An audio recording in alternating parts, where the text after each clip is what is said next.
It's like every single bit of that, to me, reeks of a underlying and barely veiled brutal genocidal impulse. I agree. And what I want to draw attention to is that this mentality, diluted or not to various degrees, is leading our thinking about what to do about fossil fuels, which is an existential issue for the world. Because the reason I go into this, particularly in fossil future, is the point I'm making is that the people and institutions we're trusting to evaluate what to do about this source of energy that powers the world, that also emits CO2 and impacts the climate, those people are not making that evaluation by anything resembling the goal of advancing human flourishing on Earth.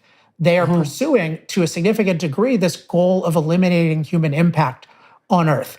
And the economist George Reisman had this article a long time ago called The Toxicity of Environmentalism.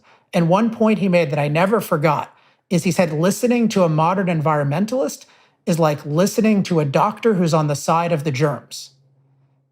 Somebody who doesn't have your best interests at heart. And as an example, one of the people I pick on very deservedly in Fossil Future is Michael Mann, who's a climate scientist and activist who is one of the leading advisors. And if you look at Michael Mann's statements, one thing he has said is the ideal population for Earth is 1 billion people.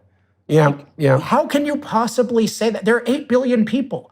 Like, how can you possibly look at Earth and say, oh yeah, it's too many people? That has a murderous impulse to it. If you just look at the Earth and you say, oh yeah, 7 billion people should go. And what I point out with Michael Mann is that if you look at how he's evaluating the issue, he's totally indifferent to the benefits of fossil fuels. He has a whole book, people can look it up, called The Madhouse Effect, about fossil fuels and climate.